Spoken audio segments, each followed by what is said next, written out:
केशव नगर राज्य के एक छोटे से गांव में आदित्य नाम का एक मेहनती और ईमानदार किसान रहता था। आदित्य का परिवार छोटा मगर खुशहाल था। उसके माता पिता और उसकी एक छोटी बहन जो अब विवाह योग्य उम्र को पहुंच चुकी थी। परिवार में सभी एक दूसरे के प्रति स्नेह से भरे थे और एक दूसरे का सहारा थे। एक दिन जब आदित्य अपने खेत में पूरी लगन से हल चला रहा था, तभी उसका घनिष्ठ मित्र कन्हैया हांफता हुआ उसके पास आया। आदित्य ने हल रोककर उसे देखा तो कन्हैया ने बड़े उत्साह से कहा, अरे आदित्य, तुम्हें पता चला? गांव के मुखिया के घर में जो चोरी हुई थी उसका गुनहगार कोई और नहीं बल्कि हमारे गांव का ही मोहनलाल निकला। आदित्य ने यह सुनकर हैरानी से पूछा, क्या मोहनलाल ने चोरी की? ऐसा क्यों? कन्हैया ने आगे कहा, हाँ भाई। और जब उससे पूछा गया कि उसने ऐसा क्यों किया तो उसने बहाना बनाते हुए कहा कि मजबूरी थी। उसने कहा कि वो चोरी करना नहीं चाहता था, सब उसके भाग्य का खेल है। देखो इसे। ऐसा वही लोग करते हैं जो मेहनत से कतराते हैं और अपने आलस को छुपाने के लिए भाग्य को दोष देते हैं। मेहनत करने का नाम तक नहीं लेगा पर भाग्य को कोसना अच्छे से जानता है। मूर्ख कहीं का। आदित्य ने कन्हैया की बात सुनते ही हल के मूठ को फिर से थाम लिया और मृदु स्वर में कहा, कन्हैया, भाग्य को दोष देने से कुछ नहीं होता। भाग्य तो वही बनाते हैं जो ईमानदारी से अपना काम करते हैं। मेहनत ही सच्ची पूजा है और वही हमारा असली भाग्य है। इतना कहकर आदित्य फिर से अपने हल को चलाने लगा। कन्हैया मुस्कुराता हुआ उसकी बातों पर विचार करते हुए वहां से चला गया, सोचते हुए कि सच में मेहनत और ईमानदारी से बढ़कर कोई मूल्य नहीं। शाम के धुंधलके में जब आदित्य अपने खेत का काम निपटाकर घर की ओर लौट रहा था, तभी उसके कानों में किसी की गूंजती हुई आवाज आई, ठहरो, वहीं रुको। आदित्य ने चौंक कर चारों ओर देखा तो देखा कि एक घने वृक्ष के नीचे एक साधु गहरे ध्यान में बैठे उसे रहस्यमय मुस्कान के साथ देख रहे थे। साधु की आंखों में एक गहरी शांति और चेहरे पर किसी अद्भुत ज्ञान का आभास था। आदित्य ने विनम्रता से पास जाकर पूछा, साधु महाराज, आपने मुझे क्यों पुकारा? साधु ने मृदु स्वर में उत्तर दिया, कुछ देर पहले जब तुम अपने मित्र से जीवन और भाग्य के बारे में चर्चा कर रहे थे, तब मैं उसी वृक्ष के नीचे बैठा सुन रहा था। मुझे तुम्हारी बातें और तुम्हारा जीवन को देखने का दृष्टिकोण अत्यंत पसंद आया। आदित्य ने थोड़ा सकुचाते हुए कहा, धन्यवाद साधु महाराज, लेकिन आप यह सब कहने का उद्देश्य क्या रखते हैं? साधु ने गंभीर स्वर में कहा, देखो पुत्र, जिस मुखिया के घर चोरी हुई थी उस चोर ने सच कहा था। उसने मजबूरी में चोरी की थी। मजबूरी हमसे कभी कभी ऐसे कार्य करवा सकती है जिनकी कल्पना करना भी कठिन होता है। उसने गलत नहीं कहा कि यह सब भाग्य का खेल है। आदित्य ने दृढ़ता से कहा, साधु महाराज, मैं अब भी अपनी बात पर अडिग हूँ। मैं मानता हूँ कि भाग्य पर विश्वास करने की बजाय इंसान को अपने जीवन में कर्म और मेहनत को ही प्राथमिकता देनी चाहिए। जो मेहनत नहीं करते वे ही भाग्य का बहाना बनाते हैं। साधु ने एक क्षण को गहरी सांस ली और फिर बोले, आदित्य, केवल मेहनत ही नहीं, भाग्य का साथ भी आवश्यक है। कई बार ऐसे क्षण आते हैं जब इंसान अपनी पूरी शक्ति लगाकर भी असफल रहता है और वह सब योजना धरी की धरी रह जाती है, केवल इसलिए कि उसका भाग्य साथ नहीं देता। आदित्य ने विनम्रता से उत्तर दिया, साधु महाराज, आपकी बात में गहराई हो सकती है पर मैं उस पर विश्वास नहीं कर पाता। मेरे लिए तो मेहनत ही सब कुछ है। साधु के चेहरे पर एक हल्की मुस्कान उभरी और उन्होंने रहस्यमय स्वर में कहा, आदित्य, मैं कोई साधारण साधु नहीं हूँ। मेरे पास भूत, भविष्य और वर्तमान को देखने की दृष्टि है। वह समय दूर नहीं जब तुम्हें मेरी बातों का मर्म समझ आएगा। इतना कहकर साधु अपनी छड़ी थामे धीरे धीरे अंधकार में ओझल हो गए और आदित्य अपनी सोच में डूबा अपने घर की ओर चल पड़ा, साधु की रहस्यमयी मुस्कान और उसकी बातों का अर्थ समझने की कोशिश करता हुआ। आदित्य जैसे ही थके कदमों से घर पहुंचा, उसकी माँ रुक्मिणी ने उसे दरवाजे पर ही रोक लिया। उनके चेहरे पर गहरी चिंता और हल्की सी मुस्कान का मिश्रण था। उन्होंने धीमे स्वर में कहा, अच्छा हुआ बेटा तुम आ गए। मुझे तुमसे एक बहुत जरूरी बात करनी है। आदित्य ने माथे पर हल्की शिकन डालते हुए पूछा, क्या बात है माँ, आप इतनी चिंतित क्यों दिख रही हैं?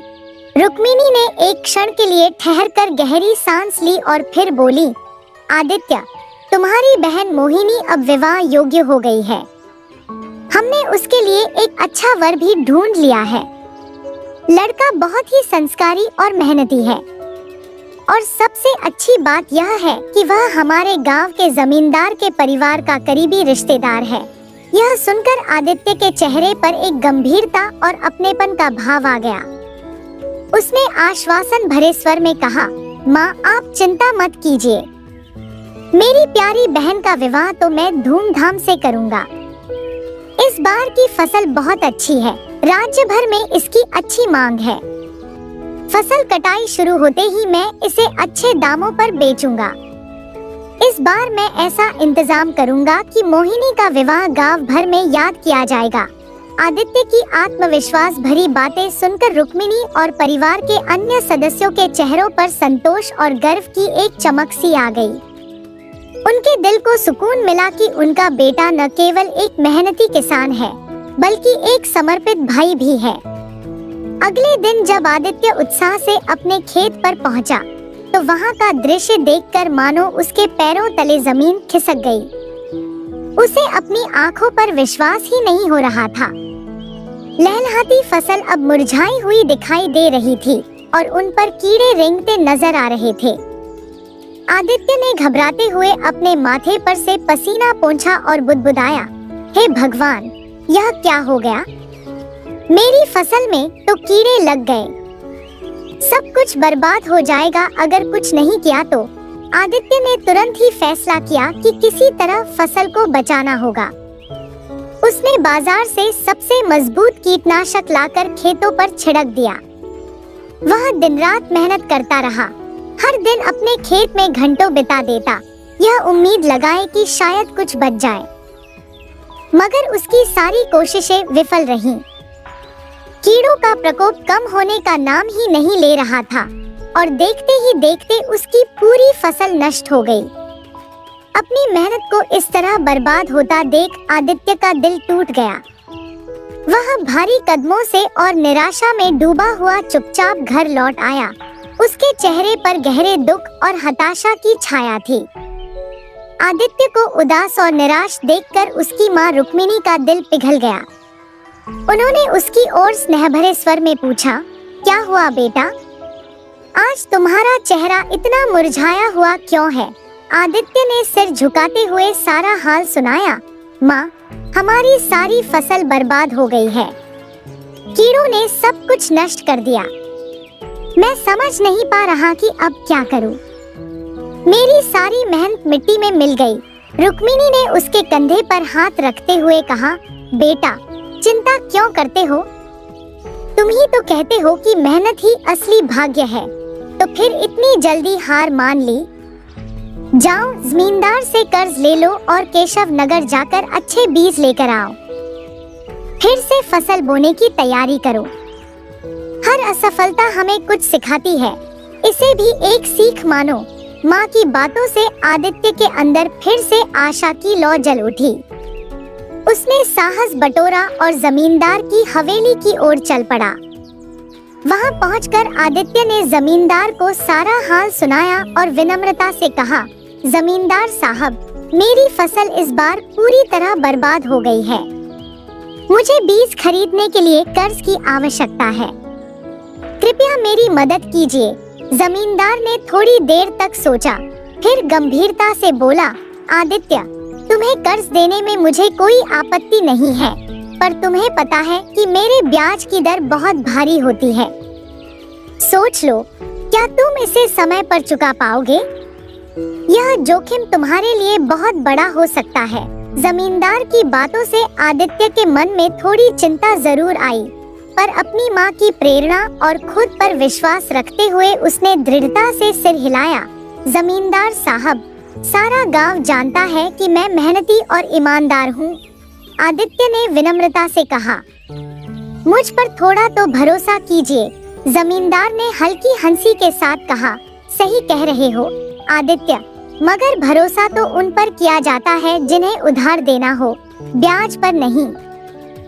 याद रखो, अगर समय पर कृष चुकता न कर पाए तो मैं तुम्हारे खेत पर अपना अधिकार कर लूंगा। आदित्य गहरी सोच में डूब गया। उसकी जमा पूंजी तो पिछली फसल में ही खत्म हो चुकी थी और अब उसके पास धन का कोई दूसरा साधन भी नहीं था। जमींदार की कठोर शर्तों पर विचार करते हुए उसने आखिरकार निर्णय लिया और दृढ़ता से कहा, ठीक है, मुझे आपकी शर्त मंजूर है। जमींदार ने कुछ स्वर्ण मुद्राएं उसकी ओर बढ़ा दी। आदित्य ने उन स्वर्ण मुद्राओं को हाथ में थामा, दिल में नई आशा और संकल्प के साथ केशव नगर की ओर चल पड़ा। वहां पहुंचकर उसने अच्छे बीज खरीदे और घर लौट आया। उसने मन लगाकर पूरी लगन और मेहनत से अपने खेतों में बीज बोए, हर पौधे की देखभाल की जैसे वह उसके जीवन की अंतिम उम्मीद हो। कुछ महीनों के बाद उसकी मेहनत रंग लाती दिखाई दी। खेतों में सुनहरी फसल लहलहा रही थी, मानो उसकी उम्मीदें फिर से जाग उठी हों। लेकिन जब फसल की कटाई का समय आया, आदित्य का दिल अचानक घबराहट से भर गया। उसने देखा कि उसकी फसल में फिर से कीड़े लग गए थे। उसकी आंखों के सामने उसकी सारी मेहनत फिर से बर्बाद हो रही थी, जैसे कड़ी धूप में बर्फ पिघलती है। आदित्य के मन पर गहरी निराशा की छाया छा गई और वह समझ नहीं पा रहा था कि भाग्य ने उसके साथ ऐसा अन्याय क्यों किया। आदित्य ने अपनी फसल की दुर्दशा देखी तो उसकी आंखों में आंसू भर आए। भारी दिल के साथ वह घर लौटा और अपनी माँ को सारी घटना सुनाते हुए बोला, माँ, मेरी मेहनत पर जैसे किसी ने पानी फेर दिया। पूरी फसल फिर से बर्बाद हो गई और अब मैं जमींदार का कर्जदार भी हो गया हूँ। माँ, अब हमारी बिटिया का विवाह कैसे होगा? रुक्मिणी ने आंसुओं को रोकते हुए कहा। आदित्य, कुछ ही दिनों में लड़के वाले मोहिनी को देखने आने वाले हैं। ऐसे में हमारी इज्जत कैसे बचेगी? अचानक दरवाजे पर किसी की भारी आवाज गूंज उठी। यह जमींदार था जो अपने कुछ आदमियों के साथ वहां पहुंच गया था। वह आदित्य को कड़ी नजर से देखते हुए बोला, आदित्य, मैं अपना कृष ब्याज सहित लेने आया हूँ। आदित्य ने विनती करते हुए कहा, जमींदार साहब, मेरी सारी फसल बर्बाद हो गई है, कृपया मुझे थोड़ा समय और दे दीजिए, मैं हर हाल में आपका कर्ज चुका दूंगा। जमींदार ने क्रोधित स्वर में कहा, कुछ समय की मोहलत? तुम जानते हो कि मैं किसी को मोहलत नहीं देता। समझ लो, वादे के अनुसार अब तुम्हारा खेत मेरा हुआ। अगर तुम अपने खेत को वापस चाहते हो तो मेरे धन को ब्याज सहित लौटा दो, वरना इसे भूल जाओ। इतना कहकर जमींदार आदित्य के खेत पर अपना अधिकार जमाने चला गया। आदित्य स्तब्ध खड़ा रह गया। उसके पास अब ना तो खेत था और ना ही उस संकट का कोई हल। उसकी सारी मेहनत और उसके सपने मानो धूल में मिल गए थे। कुछ ही दिनों में आदित्य के परिवार की स्थिति इतनी दयनीय हो गई कि घर में भोजन के लिए भी कुछ नहीं बचा। भूख और निराशा से घिरे हुए एक दिन आदित्य ने अपने वृद्ध पिता से कहा, पिताजी, हमारा खेत भी चला गया और अब घर में खाने के लिए भी कुछ नहीं है। हम कैसे इस स्थिति से बाहर निकलेंगे? पिता ने एक गहरी सांस ली। उनकी आंखों में बेपसी और दर्द का साया था। उन्होंने धीरे से कहा, बेटा, मुझे लगता है कि अब हमारी बिटिया का विवाह कभी नहीं हो पाएगा। लेकिन मैंने सुना है कि केशव नगर के महाराज विक्रम बहुत दयालु और सहृदय हैं। क्यों न तुम जाकर उनसे सहायता मांगो, शायद हमारे लिए कुछ रास्ता निकल आए। रुक्मिणी, जो अब तक चुप थी, उसने भी आदित्य की ओर देखा और सहमति में सिर हिलाते हुए कहा, पिताजी सही कह रहे हैं बेटा। महाराज विक्रम जैसे उदार व्यक्ति ही इस समय हमारी आखिरी उम्मीद है। जाओ बेटा, अपनी माँ और पिता की खातिर अपनी बहन के भविष्य के लिए एक बार जाकर उनसे सहायता मांगो। आदित्य ने अपने परिवार की दुर्दशा और उनकी आंखों में बसी आशा को देखा और बिना एक पल गवाए केशव नगर की ओर जाने का निर्णय कर लिया। आदित्य उसी दिन अपनी आखिरी उम्मीद के सहारे केशव नगर के राजा विक्रम के महल की ओर निकल पड़ा। जैसे ही वह महल के करीब पहुंचा, संयोगवश राजा विक्रम महल के बाहर ही उसे मिल गए, जो प्रजा का हाल जानने निकले हुए थे। आदित्य ने उन्हें देखते ही हाथ जोड़कर निवेदन किया, महाराज की जय हो। कृपया मेरी मदद कीजिए महाराज, मेरा सब कुछ बर्बाद हो चुका है। घर में खाने को कुछ भी नहीं है और मेरी बहन विवाह योग्य हो चुकी है। मैं आपकी दया का पात्र हूँ। राजा विक्रम ने आदित्य की बातों को ध्यान से सुना और फिर गहरी सांस लेते हुए बोले, आदित्य, मैं तुम्हारी स्थिति समझता हूँ, लेकिन यह समझना भी जरूरी है कि एक राजा का कर्तव्य हर किसी की मदद करना नहीं, बल्कि ऐसे निर्णय लेना होता है जो न्यायपूर्ण और तर्कसंगत हो। तुम्हारी फसल में लगातार कीड़े लगना एक विचित्र बात है, जबकि तुम्हारे आसपास के किसानों की फसलें ठीक हैं। इसका अर्थ यह भी हो सकता है कि तुम्हारी मेहनत में कहीं कोई कमी रह गई हो। आदित्य ने हताशा में कहा, महाराज, मैंने पूरी मेहनत की है। मैंने अपने खेत को समय पर तैयार किया, अच्छी खाद और बीज का उपयोग किया, पर फिर भी मेरी फसल बर्बाद हो गई। राजा विक्रम गंभीरता से उसकी ओर देखते हुए बोले, आदित्य, राजा की दया और न्याय का एक दायरा होता है। यदि मैं तुम्हारी सहायता करता हूँ, तो मुझे अपने राज्य के हर उस किसान की मदद करनी होगी जो अपनी मेहनत और जिम्मेदारियों को गंभीरता से नहीं लेता। इसके अलावा, यदि फसल में कीड़े लगने का कारण प्राकृतिक आपदा होती तो मैं अवश्य मदद करता, परंतु यह समस्या केवल तुम्हारे खेत में है। इसका मतलब है कि या तो तुम्हारी देखभाल में कोई कमी रही या फिर भाग्य तुम्हारा साथ नहीं दे रहा। आदित्य ने फिर निवेदन किया, महाराज, मेरी बहन विवाह योग्य हो चुकी है और मेरे पास कुछ भी नहीं बचा है। कृपया मेरी सहायता कीजिए। राजा ने कठोर स्वर में कहा, आदित्य, यह उचित नहीं होगा कि मैं किसी एक व्यक्ति की मदद के लिए प्रजा के कोष का उपयोग करूं, जबकि तुम्हारी समस्या का कारण स्पष्ट नहीं है। अगर मैं तुम्हारी मदद करूं और तुम्हारी मेहनत फिर भी सफल न हो, तो प्रजा के धन का अपव्यय होगा। तुम्हें अपनी परिस्थितियों को समझते हुए खुद ही इसका समाधान खोजना होगा। यदि मैं तुम्हें बिना कारण समझे केवल दया के आधार पर मदद दूं, तो अन्य किसान भी इसी तरह मेरी सहायता मांगेंगे और यह राज्य के लिए अनुचित होगा। राजा के इन कठोर शब्दों को सुनकर आदित्य की आंखों में निराशा छा गई। उसने महसूस किया कि उसके पास राजा के सामने अपनी बात साबित करने का कोई ठोस आधार नहीं है। राजा के आखिरी शब्द उसके दिल में गूंज रहे थे, एक सच्चा राजा हर किसी की मदद नहीं कर सकता, बल्कि उसे यह देखना होता है कि कौन सच्चे प्रयास कर रहा है और कौन केवल सहानुभूति चाहता है। तुम्हारी मेहनत को परखने का कोई ठोस प्रमाण नहीं है। आदित्य के चेहरे पर निराशा और हताशा थी। वह समझ चुका था कि राजा का निर्णय अटल है और यहाँ से कोई मदद नहीं मिलेगी। उसकी आखिरी उम्मीद भी मानो टूट गई थी। अपने अंदर एक टूटे हुए मन और अंतिम आशा को समेटते हुए आदित्य ने राजा को प्रणाम किया और वहां से चुपचाप लौट पड़ा। राजा विक्रम के कठोर शब्दों ने आदित्य के मन में गहरा घाव कर दिया था। उदास मन से वह अपने गांव की ओर लौट रहा था। आधे रास्ते में थकान और निराशा से भरा वह एक घने वृक्ष के नीचे बैठ गया। गहरी सांस लेते हुए उसने खुद से कहा, पता नहीं मेरे सुख को किसकी नजर लग गई है। मेरी मेहनत जैसे किसी श्राप में बदल गई है। इतने में उसकी नजर कुछ दूरी पर पड़े एक अजनबी पर पड़ी, जिसके शरीर से खून बह रहा था। घबराहट में आदित्य तुरंत उसके पास पहुंचा और जांच की, लेकिन वह व्यक्ति अब इस दुनिया में नहीं था। आदित्य ने गहरी सांस लेते हुए बुदबुदाया, अरे यह तो मर चुका है। तभी उसकी नजर उस व्यक्ति के हाथ पर पड़ी, जहाँ एक बड़ा और चमचमाता हुआ हीरा झिलमिला रहा था।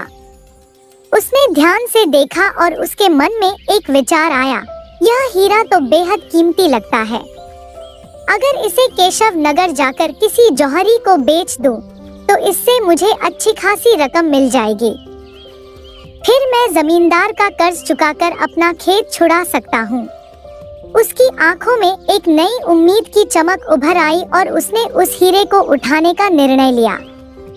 अचानक आदित्य के भीतर एक आवाज गूंज उठी, यह गलत है, यह चोरी के समान होगा। आदित्य ने एक पल ठहरकर सोचा, नहीं, यह सही नहीं है, मुझे ऐसा नहीं करना चाहिए। पर तभी उसके मन में दूसरी आवाज आई, अगर मैंने इसे नहीं लिया तो कोई और इसे उठा लेगा। इससे बेहतर होगा कि मैं इसे बेचकर अपने दुखों का अंत कर लूं। इस विचार के आते ही आदित्य ने हीरा उठाया और सीधे केशव नगर की ओर चल पड़ा। वहां जाकर वह एक जौहरी की दुकान पर पहुंचा और उसे हीरा दिखाते हुए बोला, इस हीरे के बदले कितनी कीमत मिल सकती है? जौहरी ने उस हीरे पर नजर डाली, उसकी चमक से उसकी आंखें चौंधिया गईं। यह तो अत्यंत दुर्लभ और अनमोल रत्न था, लेकिन आदित्य की हालत और उसकी साधारण पोशाक देखकर जौहरी के मन में शंका जागी कि यह हीरा उसके पास कैसे पहुंचा। जौहरी ने अपने भाव छुपाते हुए बड़ी चालाकी से कुछ कम सिक्के उसकी ओर बढ़ा दिए और कहा, यह लो, इस हीरे की यही कीमत है। आदित्य ने चकित होकर कहा, यह क्या कह रहे हो? यह हीरा तो बहुत मूल्यवान है, इसे वापस करो, मैं इसे किसी और जौहरी को बेचूंगा। जौहरी की आंखों में क्रोध की लहर दौड़ गई। उसने कठोरता से कहा, तुम्हारा दिमाग तो खराब नहीं हो गया? अब यह हीरा मेरे पास रहेगा। मुझे मालूम है यह हीरा तुम्हारा नहीं है। इतने कीमती रत्न का मालिक कोई ऐसा फटे पुराने कपड़े पहनने वाला नहीं हो सकता। जो दिया है उसे लेकर चले जाओ, नहीं तो महाराज से तुम्हारी शिकायत कर दूंगा। यह सुनते ही आदित्य का धैर्य टूट गया। उसके भीतर कहीं आक्रोश की लहर उठी। आवेश में उसने जौहरी से हीरा छीन लिया और उसे एक जोर का धक्का दे दिया। उसी क्षण जौहरी का सिर दीवार से टकराया और वह वहीं निर्जीव होकर गिर पड़ा। यह देख आदित्य की आंखों के सामने अंधेरा छा गया। उसकी सांसें तेज हो गईं और हाथ पैर कांपने लगे। उसने हक्का बक्का होकर अपने हाथों को देखा और बड़बड़ाने लगा, हे भगवान, यह मुझसे क्या हो गया? मैंने हत्या कर दी। अब घबराहट ने उसे पूरी तरह जकड़ लिया। उसकी आवाज कांप रही थी, हे भगवान, अब मैं क्या करूं? अब मैं क्या करूं? उसी क्षण वहां एक अजनबी आ पहुंचा। उसने जमीन पर गिरे जौहरी की निस्तेज देह और आदित्य के हाथ में चमकते हीरे को देखा तो तुरंत स्थिति समझ गया। आदित्य ने घबराते हुए कहा, मैंने इसे नहीं मारा। मैंने तो सिर्फ अपना हीरा वापस लिया था जो यह देने से इनकार कर रहा था। मैंने तो बस एक हल्का धक्का दिया था। मुझे नहीं पता यह कैसे मर गया। उस व्यक्ति ने होठों पर एक अजीब सी मुस्कान लाते हुए कहा, तुम्हें यह हीरा जंगल में मिला था, है न? हाँ, पर तुम्हें यह सब कैसे मालूम? आदित्य ने चकित होकर पूछा। व्यक्ति ने गहरी आवाज में कहा, क्योंकि मैंने ही इसे वहाँ छोड़ा था। वह मेरा साथी था जो गद्दारी करके भाग रहा था। मैंने उसे पीछे से वार करके मार डाला। क्या? तुम कौन हो? आदित्य ने हैरान होकर पूछा। व्यक्ति ने एक ठंडी हंसी हंसते हुए उत्तर दिया, मेरा नाम बिरजू है। मैं महाराज विक्रम के राजकोष में काम करता हूँ।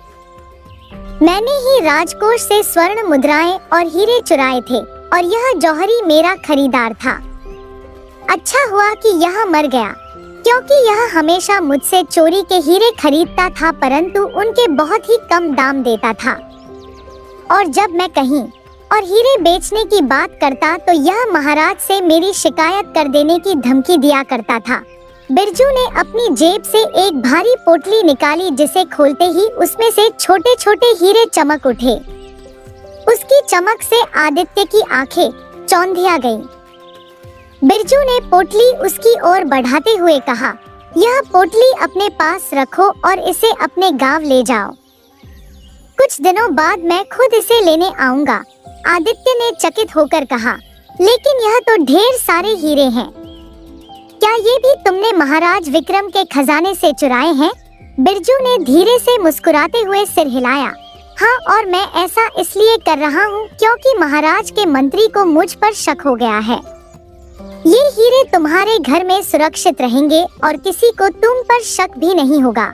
बिरजू ने अपनी आवाज को कठोर बनाते हुए आगे कहा, और हाँ, अगर तुमने मेरी बात नहीं मानी तो मैं महाराज के पास जाकर कह दूंगा कि जंगल में तुमने मेरे साथी को मारा और उसके पास से यह हीरा छीनकर यहाँ बेचने आए थे।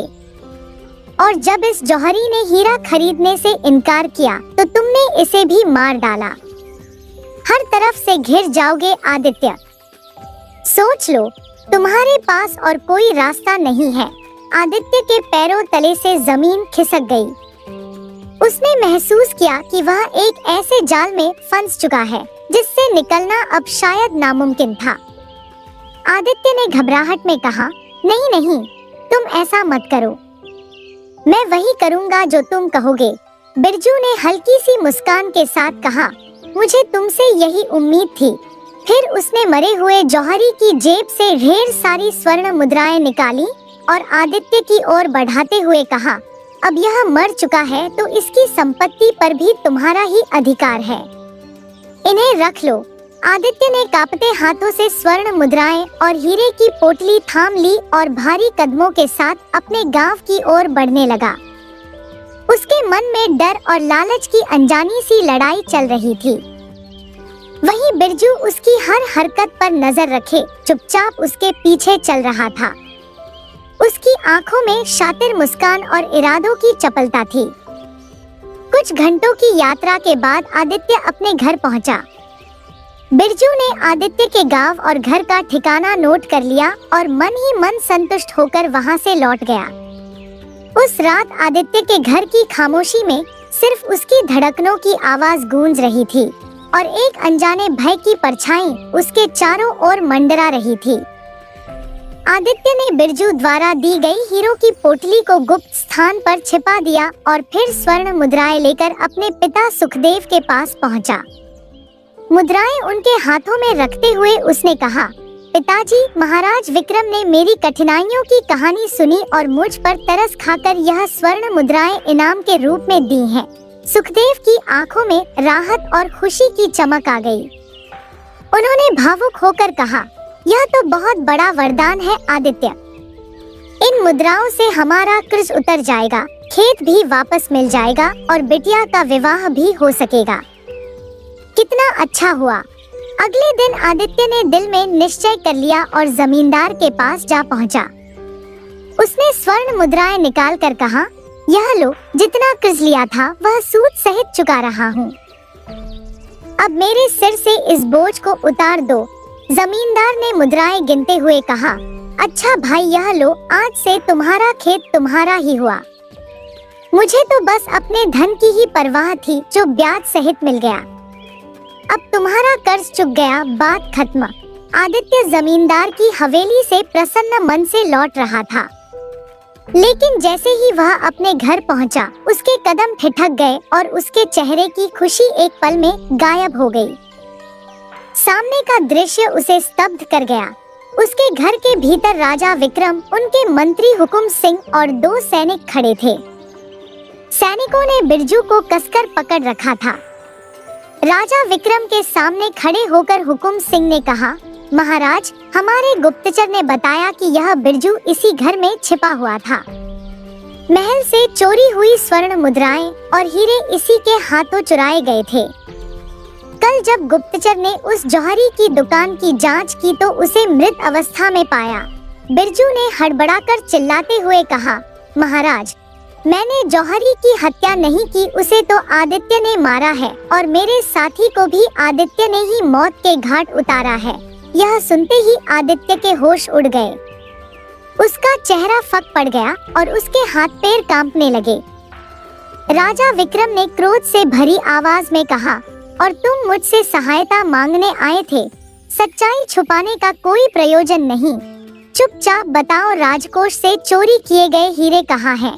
आदित्य ने भयभीत होकर धीरे से हीरो की पोटली राजा विक्रम की ओर बढ़ाई और कांपती आवाज में बोला, महाराज, बिरजू झूठ बोल रहा है।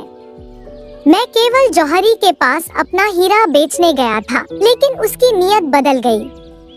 उसने हीरा देने से इनकार कर दिया तो मैंने उससे हीरा छीनने की कोशिश की और उसे धक्का दे दिया। मुझे नहीं पता था कि वह ऐसा धक्का लगेगा कि उसकी जान चली जाएगी। तभी बिरजू वहां आया और उसने अपने पास से यह हीरो की पोटली मुझे थमा दी। उसने मुझे धमकी दी थी कि अगर मैंने उसकी बात नहीं मानी तो वह आपसे मेरी शिकायत कर देगा। राजा विक्रम ने अपनी पैनी दृष्टि से आदित्य को देखते हुए पूछा, तुम्हें यह हीरा मिला कहाँ था? आदित्य ने सिर झुकाते हुए जवाब दिया, महाराज, जब मैंने आपकी सहायता मांगने के बाद अपने गांव की ओर लौटना शुरू किया तो रास्ते में मुझे एक मृत व्यक्ति मिला जिसके हाथ में यह हीरा था। उसी हीरे को मैं बेचने गया था। राजा ने आदित्य के शब्दों पर ध्यान दिया और एक गहरी सांस लेते हुए कुछ सोचने लगे, जैसे इस रहस्य की परतों को सुलझाने का प्रयास कर रहे हों। राजा विक्रम ने कठोर स्वर में कहा, तुम्हें तुरंत आकर हमें सूचित करना चाहिए था, लेकिन तुमने ऐसा नहीं किया। तुम भी बिरजू जितने ही दोषी हो और तुम्हें इसकी सजा अवश्य मिलेगी। आदित्य ने घुटनों के बल बैठते हुए गिड़गिड़ाकर कहा, महाराज, जो कुछ मैंने किया वह सिर्फ अपनी मजबूरी के कारण था। मेरा परिवार दरिद्रता में जी रहा था। राजा विक्रम ने उसकी बातें सुनकर गंभीर स्वर में कहा, ये सब बहाने वही लोग बनाते हैं जो मेहनत से भागते हैं और अनुचित मार्ग अपनाते हैं। जैसे ही राजा ने यह कहा, आदित्य को कुछ दिन पहले साधु के साथ हुई बातचीत याद हो आई। तभी उसी साधु ने वहां प्रवेश किया। उनकी आंखों में एक गहरी चमक थी और चेहरे पर रहस्यमयी मुस्कान। उन्होंने आदित्य की ओर देखते हुए कहा, तो आदित्य, अब समझ में आया भाग्य का खेल। आदित्य ने सिर झुकाते हुए कहा, साधु महाराज, अब मैं सब समझ गया हूँ। मनुष्य का भाग्य शुभ होना चाहिए, नहीं तो मेहनत करने पर भी सफलता हाथ नहीं लगती। आपने सच कहा था, मजबूरी अक्सर हमें ऐसे कर्म करने पर विवश कर देती है जिनकी हमने कभी कल्पना भी नहीं की होती। साधु मुस्कुराए और राजा विक्रम व आदित्य के बीच खड़े होकर बोले, महाराज, हर आत्मा का संघर्ष उसका सत्य है। आदित्य की सीख अब उसके भविष्य का मार्ग तय करेगी। साधु महाराज ने राजा विक्रम की ओर मुड़ते हुए कहा, महाराज, इसे क्षमा कर दीजिए। यह बेचारा तो केवल भाग्य का मारा है। मैं इसे भली भांति जानता हूँ। यह एक ईमानदार और मेहनती व्यक्ति है जिसका अपराधियों से कोई वास्ता नहीं है। राजा विक्रम ने साधु महाराज के आग्रह को ध्यान से सुना और गंभीरता से बोले, ठीक है साधु महाराज, अगर आप इस पर भरोसा करते हैं तो मैं इसे माफ करता हूँ। इतना कहकर राजा विक्रम अपने मंत्री के साथ वहाँ से लौट गए और सैनिक बिरजू को पकड़कर अपने साथ ले गए। साधु ने आदित्य की ओर देख मुस्कुराते हुए कहा, देखो आदित्य, तुम्हारे भाग्य में कुछ समय के लिए कठिनाइयाँ लिखी थी जो अब समाप्त हो चुकी हैं।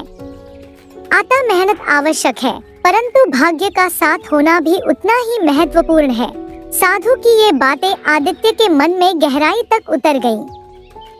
उनके कहे शब्दों के साथ ही साधु वहां से विदा हो गए। कुछ महीनों बाद आदित्य ने जब खेतों में नई फसल बोई तो उसकी फसल पूरे राज्य में सबसे अच्छी हुई। उसकी मेहनत रंग लाई और उसकी फसल को बेहतरीन दाम मिले। गांव में उसकी खुशहाली लौट आई और आदित्य ने जीवन की सच्चाई और भाग्य का महत्व समझ लिया। अगली कहानी। एक समय की बात है। एक समृद्ध और प्रतिष्ठित किसान एक छोटे से गांव में रहता था। उसका नाम था रामधन। उसके 3 पुत्र थे, विनय, राकेश और मधुसूदन। गांव भर में रामधन का परिवार अपनी संपन्नता और प्रतिष्ठा के लिए प्रसिद्ध था, लेकिन उसके तीनों पुत्रों के स्वभाव में भिन्नता थी। विनय वीर और निडर था, राकेश व्यापारिक चातुर्य से भरा हुआ था, जबकि मधुसूदन अपने भोलेपन और मूर्खता के लिए विख्यात था। उसी गांव में मनोरमा नाम की एक सुंदर परंतु गूंगी बहरी कन्या भी रहती थी। वह कुमारी थी और अपनी सरलता और सादगी के कारण सबके दिलों में बसती थी। विनय, राकेश और मधुसूदन तीनों ही अपने अपने मार्ग पर आगे बढ़ चुके थे। विनय ने अपने पराक्रम से राजा की सेना में उच्च पद प्राप्त किया और राज्य की सुरक्षा का भार अपने कंधों पर उठा लिया। राकेश ने व्यापार की राह चुनी और एक प्रसिद्ध नगर में अपनी बड़ी व्यापारिक कोठी खोल ली, जहां उसकी व्यावसायिक कुशलता का डंका बजने लगा। मधुसूदन, जो अपनी मूर्खता के कारण गांव में ही रह गया, अपने माता पिता की सेवा और खेतों का काम संभालने लगा। मनोरमा भी वहीं उनके साथ रहकर परिवार के घरेलू कार्यों में हाथ बंटाने लगी। समय बीतता गया। विनय ने अपने साहस और पराक्रम से सेना में ऊंचा पद हासिल किया और एक बड़ा इलाका मोल लिया। उसने एक धनी और प्रतिष्ठित परिवार की कन्या से विवाह कर लिया और उसकी आमदनी भी अपार हो गई। लेकिन उसके बावजूद उसकी धन संपदा से कुछ भी बचत नहीं होती थी, मानो लक्ष्मी उसके घर के द्वार से लौट जाती हो। विनय अब अपने इलाके का स्वामी बन चुका था, अतः एक दिन वहां पहुंचा और किसानों से बटाई मांगने लगा। लेकिन किसानों की स्थिति दयनीय थी। वे हाथ जोड़कर बोले, महाराज, हमारे पास न बैल है, न हल और न ही बीज। हम बटाई कहाँ से दें? अगर आप इन साधनों की व्यवस्था कर दें, तो हमारी मेहनत से आपको इस इलाके से भरपूर फसल और अच्छी आमदनी प्राप्त होगी। किसानों की इस विनम्र प्रार्थना ने विनय को सोच में डाल दिया।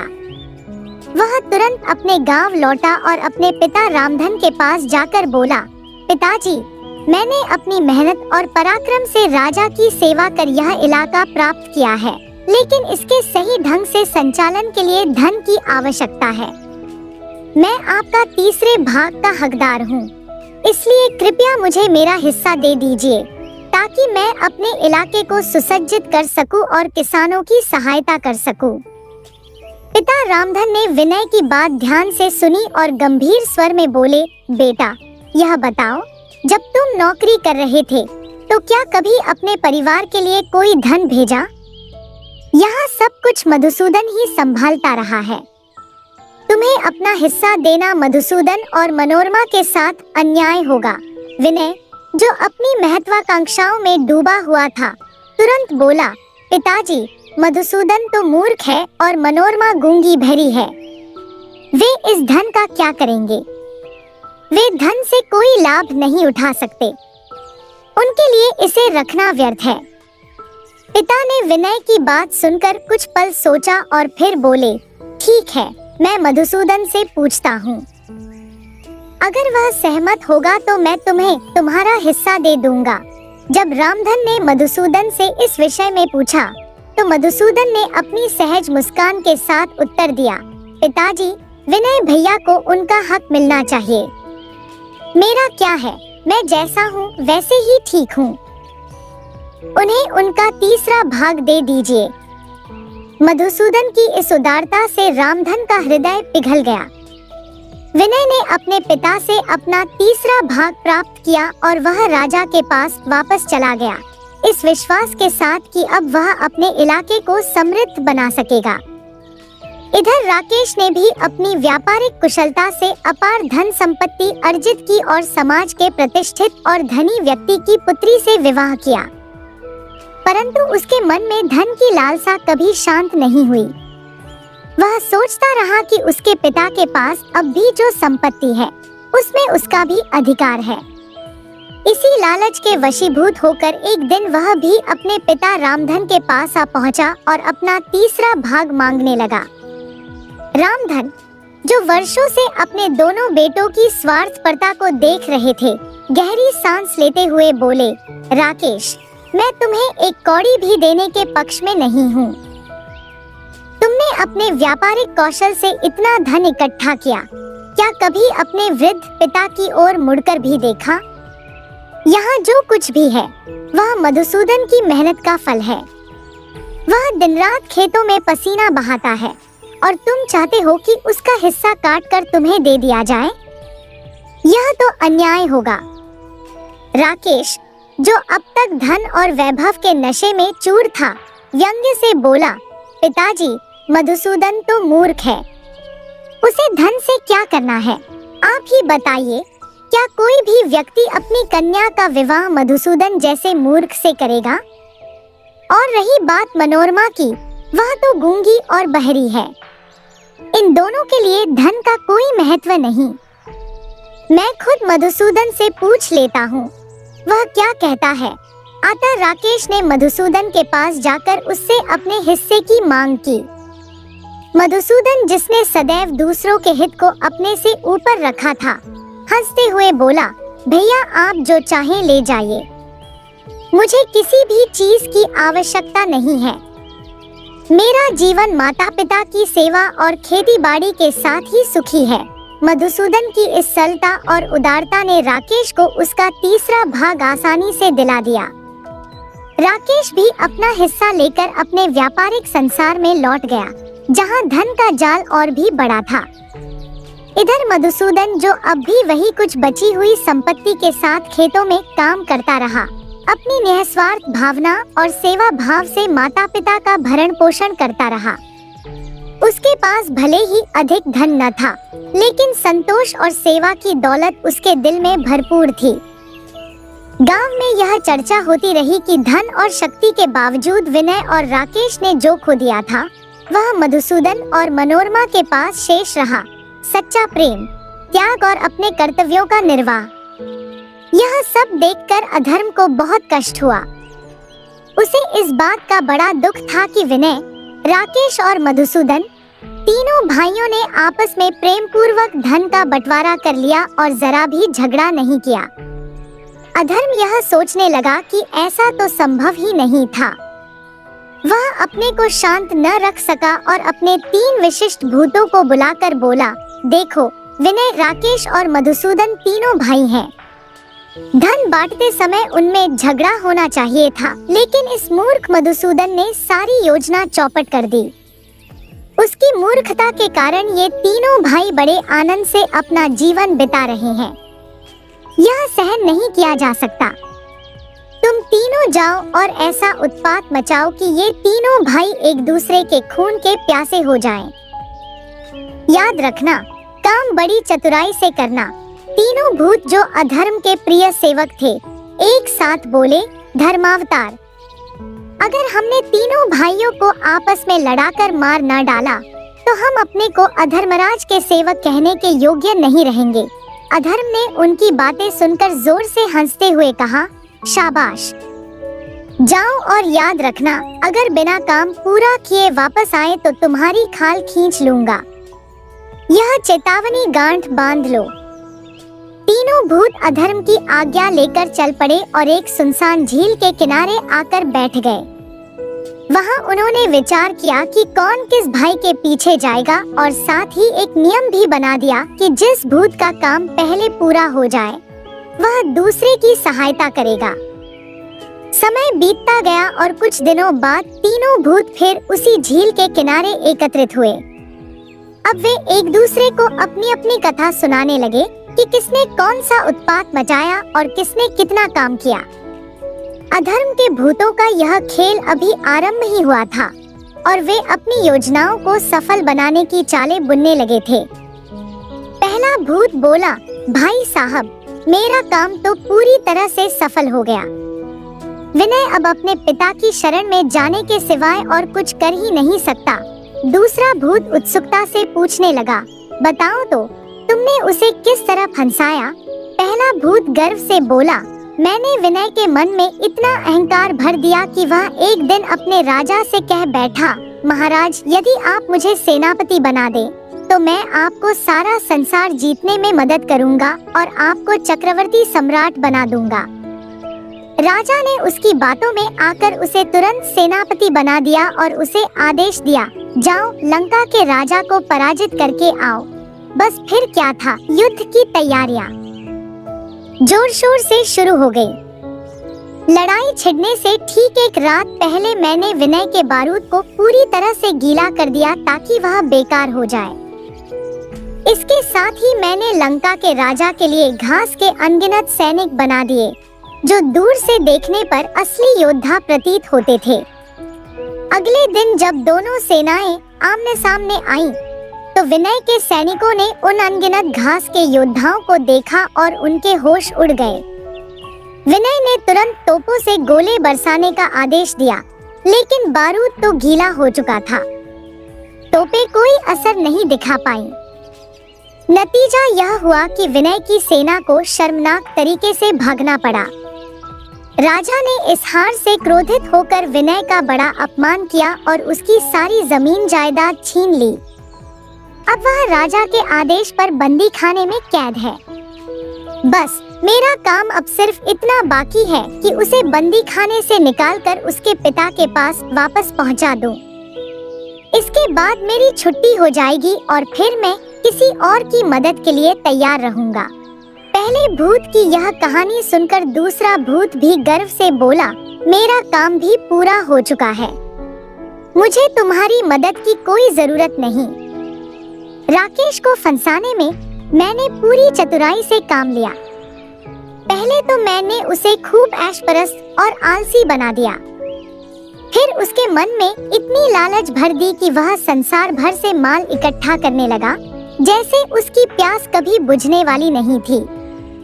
उसकी कोठरियां माल से भरती चली गई, पर उसकी लालसा बढ़ती ही गई। भूत ने आगे कहा, राकेश इतना लोभी हो गया कि सारा धन खर्च कर दिया, पर उसकी भूख खत्म नहीं हुई। अब वह उधार लेकर माल खरीद रहा है और उसकी यह अंधाधुंध खरीदारी अब भी जारी है। मैंने उसे इस कदर जकड़ लिया है कि अब वह अपने खुद के ही बनाए जाल में फंसता जा रहा है। एक सप्ताह में मैं उसके सारे माल का सत्यानाश कर दूंगा, उसका पूरा व्यापार धूल में मिल जाएगा। तब उसके पास केवल एक ही रास्ता बचेगा, अपने पिता की शरण में लौटने का। दूसरे भूत की बात सुनकर बाकी भूतों ने उसकी योजना की प्रशंसा की। सब इस बात पर सहमत थे कि राकेश भी जल्द ही अपनी हठधर्मिता से हार मानकर परिवार के पास लौट आएगा और अधर्मराज की चालें पूरी तरह सफल होंगी। किंतु तीसरा भूत बहुत परेशान था।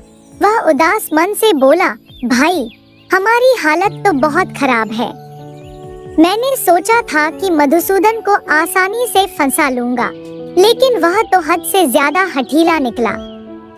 सबसे पहले मैंने उसके पीने के पानी में ऐसी बूटी मिलाई जिससे उसके पेट में भयंकर दर्द हो जाए। फिर मैंने उसके खेत की मिट्टी इतनी सख्त कर दी कि उस पर हल चलाना नामुमकिन हो जाए। मुझे यकीन था कि वह इस दर्द और मुश्किल के कारण खेत में काम करने नहीं आएगा, मगर वह तो सचमुच का मूर्ख निकला। पेट दर्द से कराहता हुआ भी खेत में आया और हल चलाने लगा। वह हाय हाय करता जा रहा था, लेकिन हल छोड़ने का नाम नहीं लिया। तीसरा भूत अपनी हताशा प्रकट करते हुए आगे बोला, जब मैंने देखा कि वह हल छोड़ने वाला नहीं है, तो मैंने हल ही तोड़ दिया।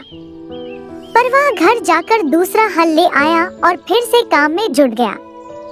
मैंने आखिरी कोशिश के तौर पर जमीन में घुसकर हल की आनी पकड़ ली ताकि वह आगे न बढ़ सके, लेकिन उसने ऐसा जोरदार धक्का मारा कि मेरे हाथ कटते कटते बचे।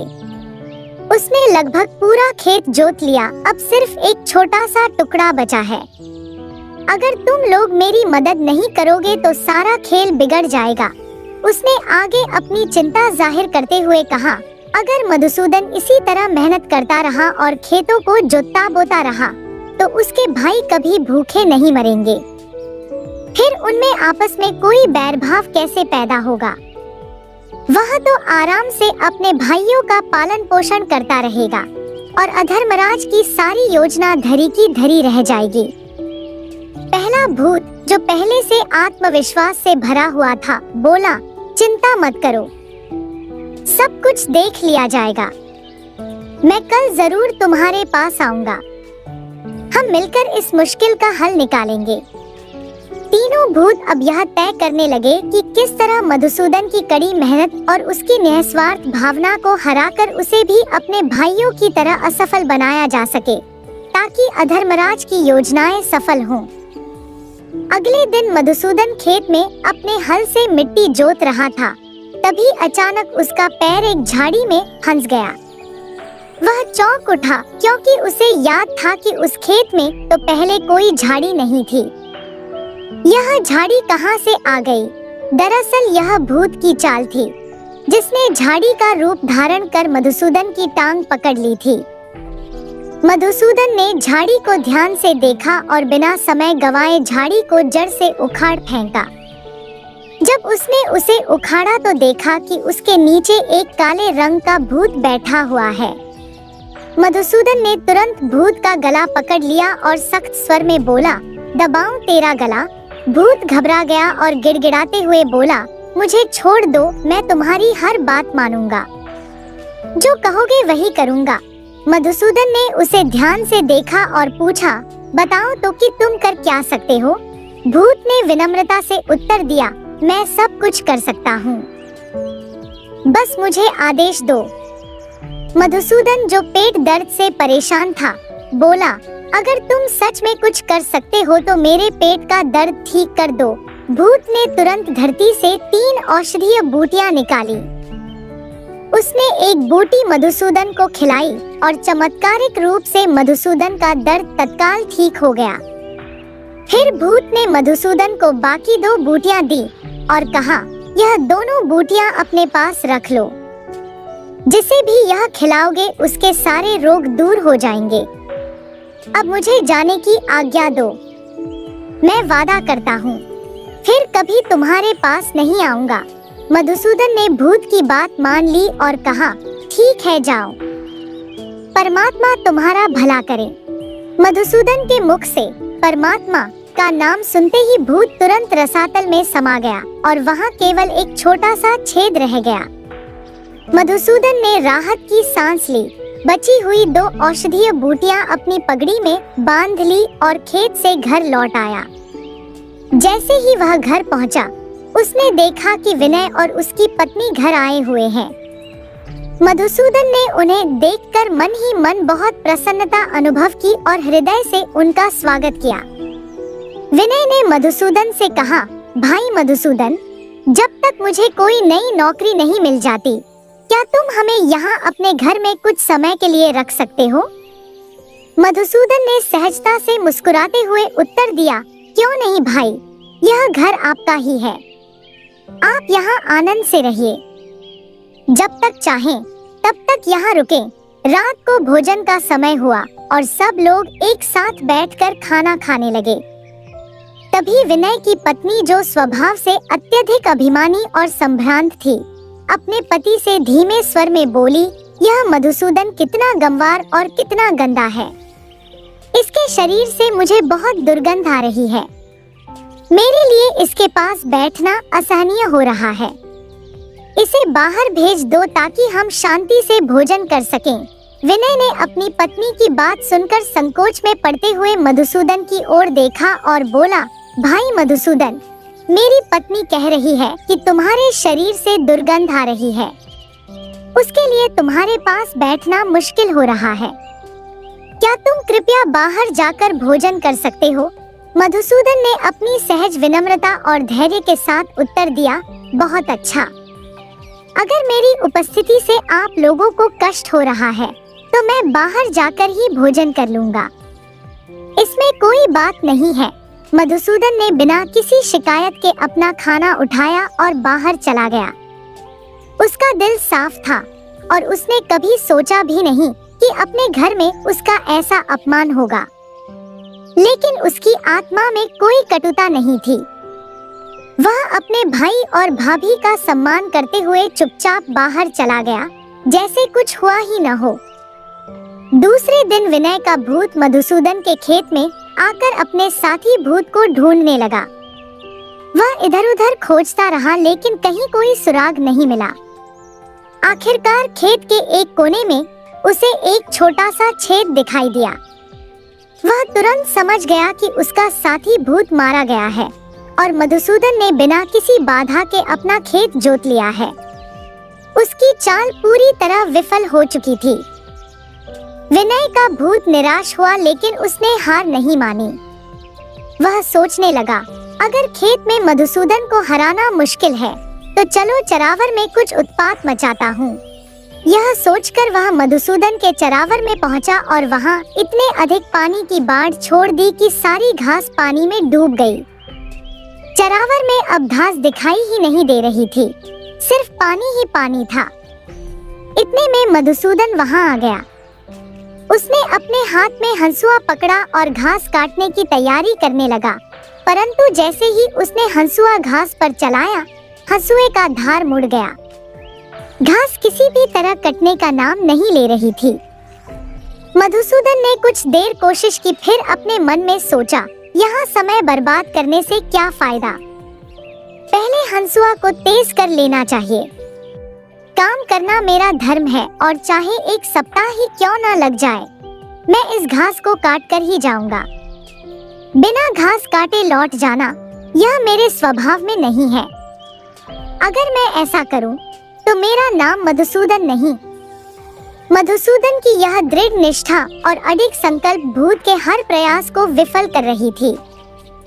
भूत की सारी चालें एक एक करके बेकार हो रही थी, लेकिन मधुसूदन की मेहनत और संकल्प उसे हर बार विजयी बना रहे थे।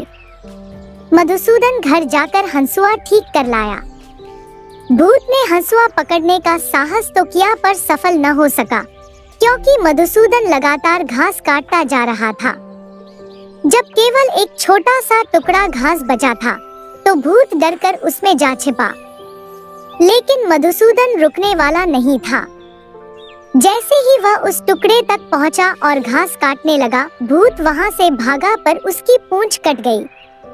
भूत ने सोचा, चलो अब जई के खेतों में चलते हैं, देखें वह कैसे काटता है। जब भूत वहां पहुंचा तो देखा कि जई पहले से ही कटी पड़ी है। भूत ने क्रोध में आकर सोचा, यह इंसान तो बहुत चालाक और परिश्रमी है। दिन निकलने से पहले ही पूरी जई काट डाली। यह तो रात में भी काम करता है, अब इसे सबक सिखाना पड़ेगा। खलिहान में चलकर इसका भूसा सड़ा दूं। फिर वह भागकर चरी के ढेर में जा छिपा। मधुसूदन गाड़ी लेकर खलिहान पहुंचा चरी लादने के लिए। जैसे ही उसने एक एक पूली उठानी शुरू की, अचानक एक पूली से भूत निकल पड़ा। भूत ने सोचा कि मेहनतकश इंसान से टकराना आसान नहीं। उसकी मेहनत और लगन ने भूत को हर मोड़ पर मात दे दी थी। मधुसूदन ने जैसे ही भूत को देखा, मुस्कुराते हुए बोला, अरे दुष्ट, तू फिर से आ गया। भूत ने विनम्र स्वर में उत्तर दिया, मैं दूसरा हूँ, पहला तो मेरा भाई था। मधुसूदन ने तीव्र स्वर में कहा, कोई भी हो, इस बार तुम्हें जाने न दूंगा। भूत भयभीत होकर बोला, कृपा करके मुझे छोड़ दीजिए महाराज, आप जो आदेश देंगे मैं वही करूँगा। मधुसूदन ने सोचा, फिर पूछा, तुम कर क्या सकते हो? भूत ने तुरंत उत्तर दिया, मैं भूसे से सिपाही बना सकता हूँ। मधुसूदन ने आश्चर्य से पूछा, सिपाही क्या करेंगे? भूत ने चतुराई से कहा, मालिक वे जो चाहें वही कर सकते हैं। मधुसूदन ने हंसते हुए कहा, क्या वे गाना गा सकते हैं? भूत ने सिर झुकाते हुए उत्तर दिया, क्यों नहीं, वे गा भी सकते हैं। मधुसूदन ने उत्साहित होकर कहा, अच्छा तो बना दो सिपाही। भूत ने रहस्यपूर्ण स्वर में कहा, मालिक आप चरी के पूले उठाकर यह मंत्र पढ़े, हे पूले मेरी आज्ञा से सिपाही बन जा, फिर उसे जमीन पर मारे, देखिए चमत्कार होगा। मधुसूदन ने भूत की बात मानी और जैसे ही मंत्र पढ़कर पूले को जमीन पर मारा, वे जीवंत सिपाही बन गए। धीरे धीरे पूरी पलटन तैयार हो गई और वे बाजे बजाने लगे जैसे किसी बड़े उत्सव का दृश्य हो। मधुसूदन ने हंसते हुए कहा, वाह भाई, यह तो अद्भुत तमाशा है, इसे देखकर हमारे गांव के बच्चे बहुत खुश होंगे। भूत ने धीरे से कहा, अब आज्ञा दे तो मैं जा सकता हूँ। मधुसूदन ने उसे रोका, अभी नहीं, पहले मुझे वह मंत्र भी सिखा दो जिससे ये फिर से भूसे के पूले बन जाएं। नहीं तो ये सब सिपाही मेरा सारा अनाज खा जाएंगे। भूत ने समझाते हुए कहा, मालिक आप बस यह मंत्र पढ़े, हे सिपाही मेरे सेवक मेरी आज्ञा से फिर पूले बन जाओ, और वे फिर से भूसे के ढेर बन जाएंगे। मधुसूदन ने मंत्र पढ़ा और देखते ही देखते सभी सिपाही फिर से पूले बन गए। अब भूत ने विनम्रता से पूछा, मालिक अब क्या मुझे जाने की आज्ञा है? मधुसूदन ने उदारता से कहा, हाँ जाओ, भगवान तुम्हारे ऊपर दया करें। जैसे ही मधुसूदन ने भगवान का नाम लिया, भूत सहम कर तुरंत धरती में समा गया। वहाँ सिर्फ एक छोटा सा छेद रह गया, जैसे कुछ हुआ ही न हो। मधुसूदन जब खेतों का काम निपटा कर घर लौटा तो देखा कि उसका मंझला भाई राकेश अपनी पत्नी के साथ आया हुआ है। राकेश ने चिंता भरे स्वर में कहा, भाई मधुसूदन, लेनदारों के डर से भागकर तुम्हारे पास शरण लेने आए हैं। जब तक कोई रोजगार न मिल जाए क्या हम यहाँ ठहर सकते हैं? मधुसूदन ने हृदय से मुस्कुराते हुए उत्तर दिया, क्यों नहीं, यह घर आपका है और मैं भी आपका ही हूँ। आप दोनों यहाँ आराम से रहिए। दोपहर का भोजन परोसा गया और जब सब भोजन के लिए बैठे तो राकेश की पत्नी ने धीमे स्वर में राकेश से कहा, मैं इस गंवार के साथ बैठकर भोजन नहीं कर सकती। राकेश ने लाचारी भरे स्वर में मधुसूदन से कहा, भाई मधुसूदन, मेरी पत्नी तुमसे घृणा करती है, कृपया तुम बाहर जाकर भोजन कर लो। मधुसूदन ने कोई क्रोध या आक्रोश न दिखाते हुए शांतिपूर्वक उत्तर दिया, अच्छी बात है, बस आपका मन प्रसन्न रहे, यही मेरे लिए सबसे बड़ी बात है। दूसरे दिन राकेश वाला भूत मधुसूदन को कष्ट देने की मंशा से खेतों में जा पहुंचा और अपने साथियों की खोज करने लगा, लेकिन उसे किसी का कोई अतापता नहीं मिला। भटकते भटकते उसे खेत के कोने में एक छोटा सा छेद दिखाई दिया और दूसरा खलिहान में। उसे समझते देर न लगी कि उसके दोनों साथी यमलोक पहुंच चुके हैं। भूत ने सोचा, अब तो मुझे ही इस मूर्ख से निपटना होगा, देखता हूँ यह मुझसे कैसे बचकर जाता है। वह मधुसूदन की तलाश करने लगा। उस समय मधुसूदन जंगल में वृक्ष काटने में व्यस्त था, क्योंकि उसे घर के लिए नया मकान बनाना था। दोनों भाइयों के आने से पुराने घर में सबके लिए जगह कम पड़ने लगी थी और राकेश और उसकी पत्नी अलग मकान में रहना चाहते थे। इसलिए मधुसूदन ने सोचा कि एक नया घर बनाना आवश्यक हो गया है। भूत ने सोचा, अब यही सही मौका है, इस बार इसे हराकर ही रहूंगा। भूत मधुसूदन को परेशान करने के इरादे से एक ऊंचे पेड़ पर चढ़कर शाखाओं के बीच बैठ गया और काम में विघ्न डालने लगा। लेकिन मधुसूदन, जो कठिनाइयों से कभी पीछे नहीं हटता, अपनी पूरी तन्मयता से काम करता रहा। संध्या होते होते उसने कई वृक्ष काट डाले। अंत में उसने उस पेड़ को भी काटना शुरू किया जिस पर भूत बैठा था। जब टहनियाँ काट रहा था तो भूत अचानक उसके हाथ में आ गया। मधुसूदन ने भूत को देखकर हंसते हुए कहा, अरे तुम फिर आ गए। भूत ने घबराते हुए कहा, नहीं नहीं, मैं तो तीसरा हूँ, पहले दोनों मेरे भाई थे। मधुसूदन ने दृढ़ स्वर में कहा, कोई भी हो, इस बार मैं तुम्हें नहीं छोड़ने वाला।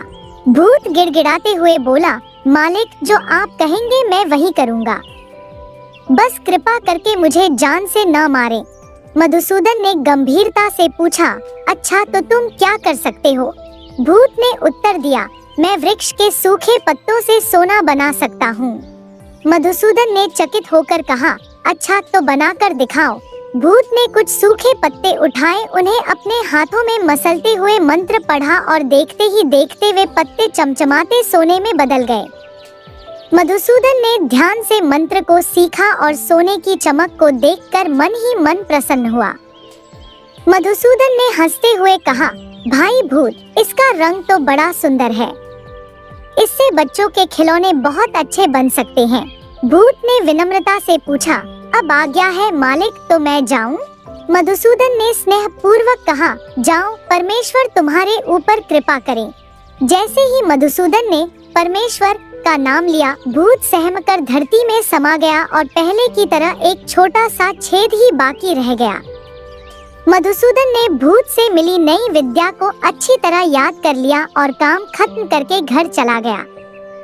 घर बन जाने के बाद मधुसूदन और उसके दोनों भाई सुखपूर्वक जीवन व्यतीत करने लगे। समय बीता और जन्माष्टमी का पावन त्योहार आ गया। मधुसूदन ने अपने दोनों भाइयों को स्नेहपूर्वक भोजन के लिए निमंत्रण भेजा, परंतु भाइयों ने उत्तर दिया, हम गंवारों के साथ बैठकर भोजन नहीं कर सकते। मधुसूदन ने इस अपमान को दिल पर नहीं लिया और बिना कोई कटुता मन में रखे गांव के सभी स्त्री पुरुष, बच्चे और बच्चियों को एकत्र किया और बड़े आदर से भोजन कराया। भोज के बाद जब सब लोग तृप्त हो चुके थे, मधुसूदन ने मुस्कुराते हुए कहा, भाइयों और बहनों, क्या आप लोग एक अद्भुत तमाशा देखना चाहेंगे? सबने उत्साहपूर्वक उत्तर दिया, हाँ जरूर दिखाइए। मधुसूदन ने पास पड़े सूखे पत्तों को उठाया, फिर मंत्र पढ़कर उन्हें सोने में बदल दिया। देखते ही देखते उसने एक टोकरा सोने से भर दिया और सोने के चमचमाते टुकड़े गांव वालों की ओर फेंकने लगा। सोने के टुकड़े देखकर गांव के किसान और ग्रामीण स्त्री पुरुष उस सोने को लूटने के लिए दौड़ पड़े। कुछ ही देर में वहां धक्का मुक्की और अफरातफरी मच गई। लोग इतने बेसुध हो गए कि एक बुजुर्ग महिला जो उस भीड़ में फंस गई थी, कुचल कर गिर गई। मधुसूदन ने जब देखा कि एक बुजुर्ग महिला भीड़ में कुचली गई है तो उसके मन में गहरा दुख हुआ। उसने क्रोध और दुख से सबको धिक्कारते हुए कहा, तुम लोगों ने अपनी ही बूढ़ी माता को कुचल दिया, शर्म नहीं आई? शांत हो जाओ तो और सोना दूंगा। यह कहकर उसने टोकरी का सारा सोना लोगों में बांट दिया। सबकी लालच शांत हो गई और लोग शांति से बैठ गए। इसके बाद मधुसूदन ने गांव की स्त्रियों से कहा, अब कुछ गाओ ताकि इस माहौल में आनंद आए। स्त्रियों ने अपने लोकगीतों की धुन छेड़ी। तब मधुसूदन ने हंसते हुए कहा, तुम्हें गाना नहीं आता? स्त्रियां नाराज होकर बोली, हम तो यही गाना जानते हैं। अगर इससे अच्छा सुनना हो तो किसी और को बुला लो। मधुसूदन ने मुस्कुराते हुए तुरंत भूसे के सिपाही बनाने का मंत्र पढ़ा और देखते ही देखते एक पलटन खड़ी कर दी। बैंड की धुनें बजने लगी और सिपाही गीत गाने लगे। गांव के लोगों को यह दृश्य देखकर बहुत अचंभा हुआ। वे अविश्वास में भरकर उन सिपाहियों के गीत और प्रदर्शन को देखने लगे।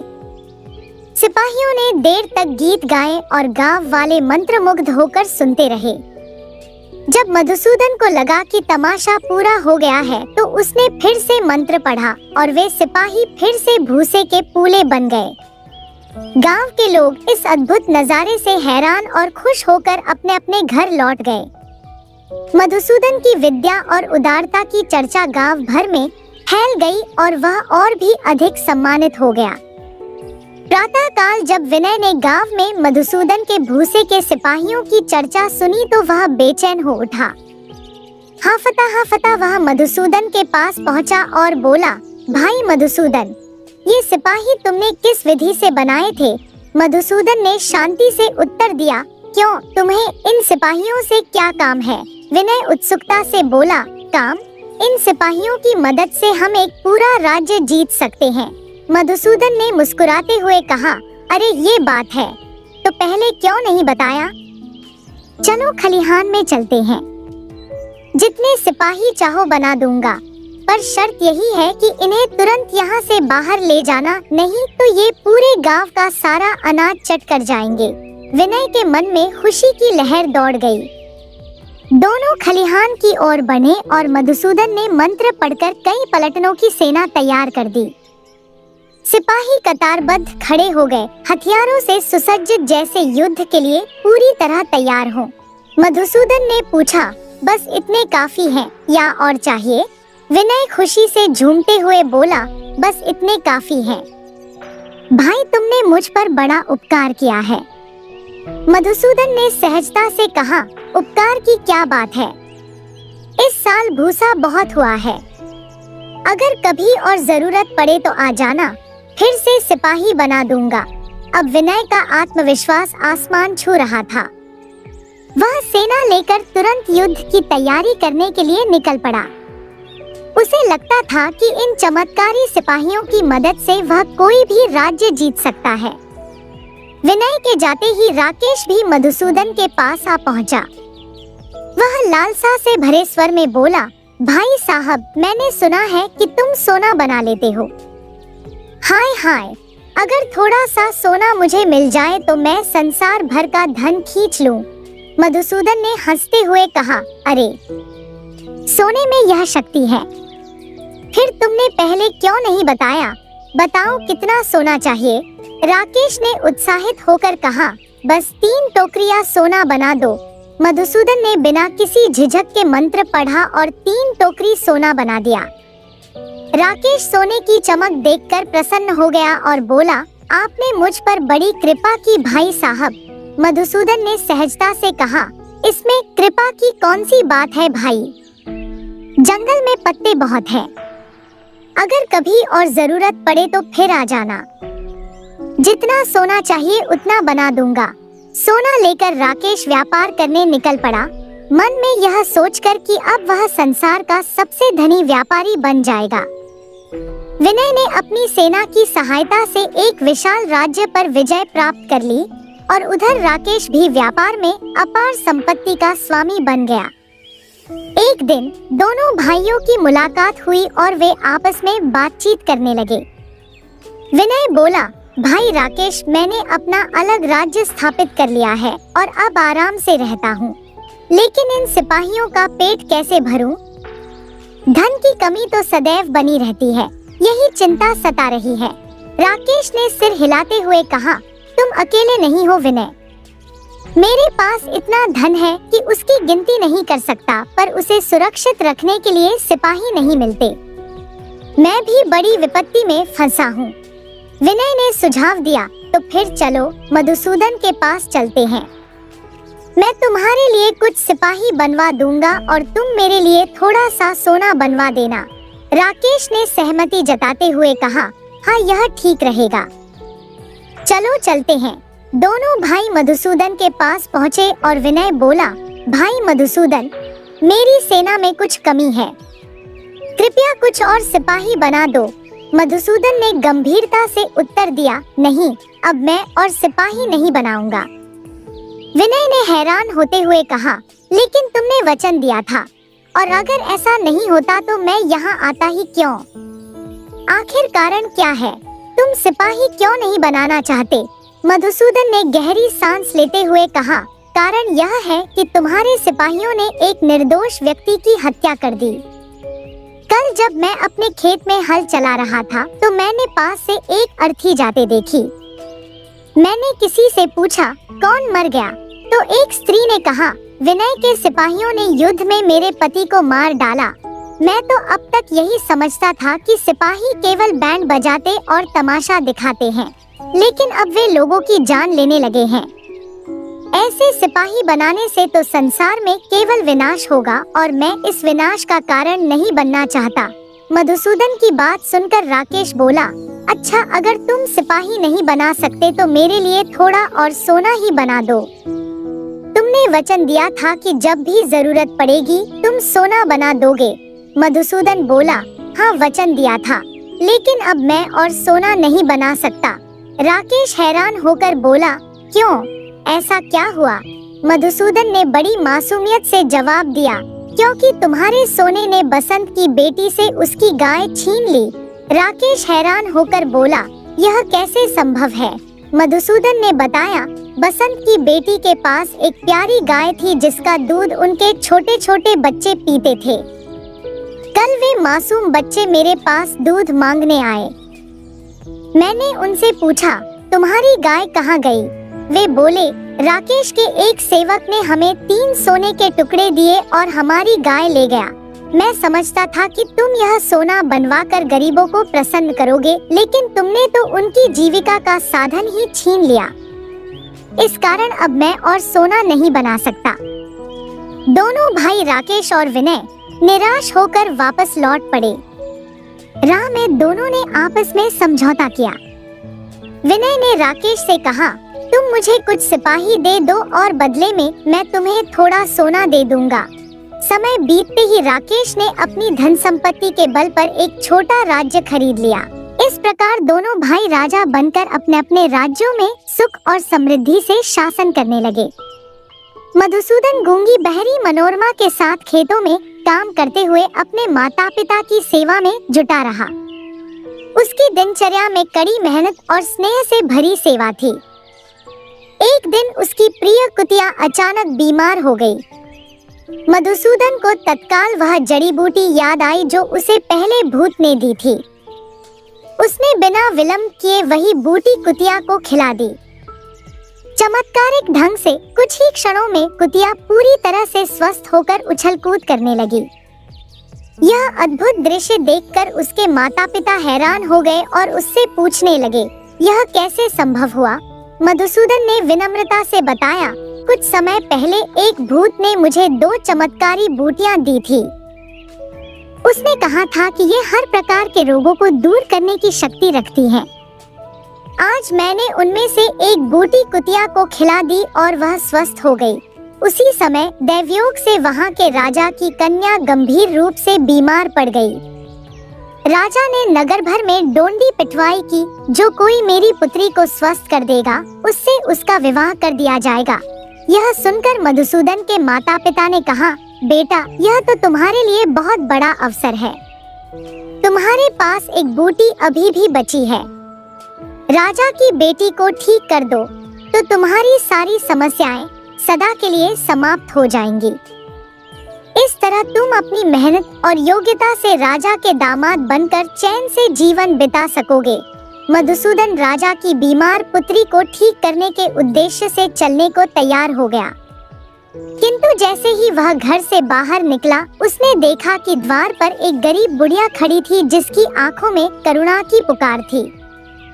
बुढ़िया ने कराहते हुए कहा, मधुसूदन, मैंने सुना है कि तुम रोगों को ठीक कर सकते हो। मैं वर्षों से बीमार हूँ। गरीबी के कारण पेट भरने को रोटियां तक नसीब नहीं होती। दवा कहाँ से करूँ? यदि तुम मुझे कुछ दवा दे सको तो तुम्हारा बड़ा उपकार होगा। मधुसूदन, जो दया और करुणा का सागर था, तुरंत अपनी आखिरी बची हुई चमत्कारी बूटी निकाली और बिना किसी दुविधा के उसे बुढ़िया को दे दी। बूटी के प्रभाव से वह बुढ़िया तुरंत ठीक हो गई। उसकी आंखों में कृतज्ञता के आंसू थे। उसने मधुसूदन को ढेरों आशीर्वाद दिए और प्रसन्न होकर अपने घर लौट गई। जब मधुसूदन के माता पिता ने यह सुना तो वे चिंतित हो उठे और दुखी स्वर में बोले, मधुसूदन, तुम कितने भोले हो। कहाँ राजा की कन्या और कहाँ यह गरीब बुढ़िया।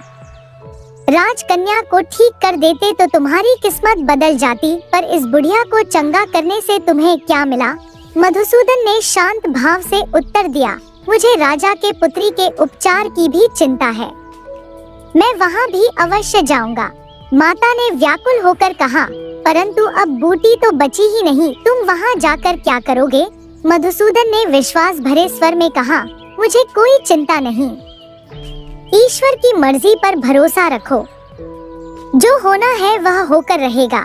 मधुसूदन का यह समदर्शी और विश्वासपूर्ण व्यक्तित्व किसी देवतुल्य व्यक्ति का था। जैसे ही वह राजमहल में पहुंचा, बिना किसी दवा के ही एक चमत्कार घटित हुआ। राजकन्या अचानक स्वस्थ हो गई। राजा इस अद्भुत घटना से अत्यंत प्रसन्न हुआ और उसने अपनी पुत्री का विवाह मधुसूदन के साथ कर दिया। कुछ समय बाद राजा का निधन हो गया और चूंकि राजा का कोई उत्तराधिकारी नहीं था, पूरे राज्य का शासन मधुसूदन को सौंप दिया गया। इस प्रकार नियति के चमत्कारिक खेल से तीनों भाई राकेश, विनय और मधुसूदन अपनी अपनी मेहनत, गुण और परोपकार के बल पर राजपद तक पहुंच गए। विनय का प्रभाव सूर्य के तेज की भांति चारों दिशाओं में फैलने लगा। उसने अपने भूसे के सिपाहियों को असली योद्धाओं में बदल दिया। राज्य भर में यह आज्ञा जारी कर दी कि हर 10 घरों के पीछे से एक व्यक्ति को सेना में भर्ती किया जाए। उसकी अगुवाई में कठोर कवायद और परेड कराई गई और सेना को शस्त्र विद्या में इतना निपुण बना दिया कि जब भी कोई शत्रु सामने आता, वह पलक झपकते ही ध्वस्त हो जाता। उसकी सैन्य शक्ति और पराक्रम का ऐसा डंका बजा कि सारे राजा उसके भय से थर्राने लगे।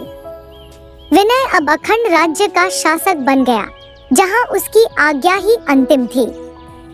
वहीं दूसरी ओर राकेश अपने नाम के अनुरूप एक अत्यंत चतुर और दूरदर्शी शासक सिद्ध हुआ। उसने अपने राज्य को आर्थिक रूप से सुदृढ़ बनाने के लिए नए उपाय खोजे। उसने मनुष्यों, घोड़ों, गाड़ियों, वस्त्रों, जूतों, जुराबों तथा जितनी भी आवश्यक वस्तुएं थीं, उन सब पर कर लगा दिया। धीरे धीरे उसका खजाना सोने और चांदी से भरने लगा। उसने सुरक्षा के लिए लोहे की मजबूत सलाखों से घिरे भव्य खजाने बनवाए, जहां धनराशि को सुरक्षित रखा जा सके। इसके साथ ही समाज में चोरी, डकैती, लूटपाट और धन संबंधी विवादों को समाप्त करने के लिए उसने कड़े कानूनों की स्थापना की। राकेश ने यह भलीभांति समझ लिया था कि इस संसार में धन ही सबसे महत्वपूर्ण साधन है। उसकी प्रशासनिक कुशलता और धन संचय के तरीकों से सभी लोग उसकी ओर आकर्षित होने लगे और रुपए की भूख में लोग उसकी सेवा में आकर समर्पित हो गए। इस प्रकार विनय ने अपने पराक्रम से राज्य विस्तार किया, तो राकेश ने अपनी बुद्धिमानी से आर्थिक समृद्धि पाई।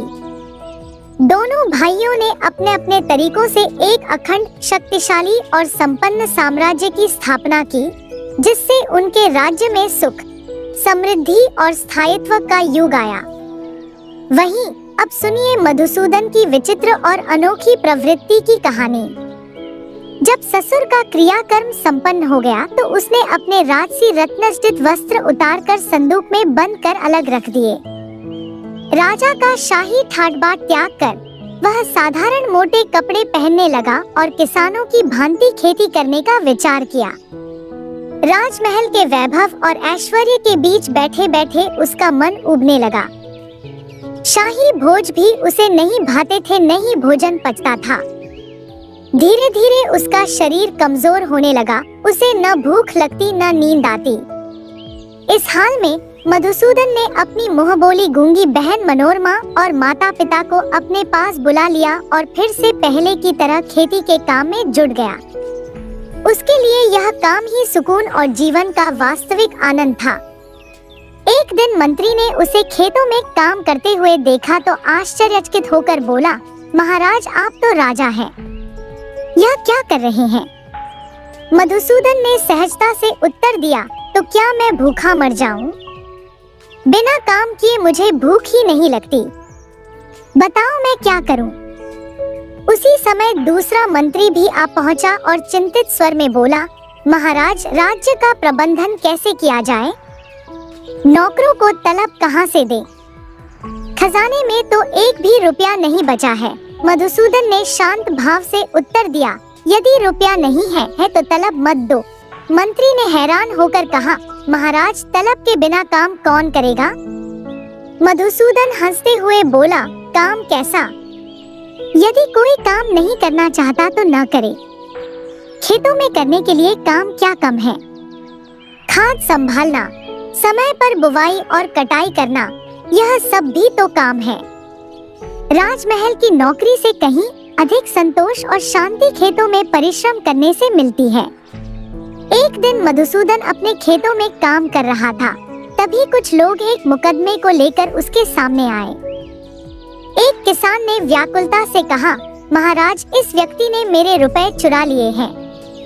मधुसूदन ने मुस्कुराते हुए सहज भाव से कहा, कोई बात नहीं, हो सकता है उसे रुपयों की जरूरत रही होगी। मधुसूदन का यह उत्तर सुनकर लोग समझ गए कि वह जीवन की सरलता और उदारता में विश्वास करता है और उसे दुनियादारी की चतुराई में कोई रुचि नहीं है। धीरे धीरे सभी को यकीन हो गया कि मधुसूदन को लोग मूर्ख समझते हैं। एक दिन रानी ने मधुसूदन से प्रेम और चिंता भरे स्वर में कहा, परम प्रिय, सभी लोग यह कहते हैं कि आप मूर्ख हैं।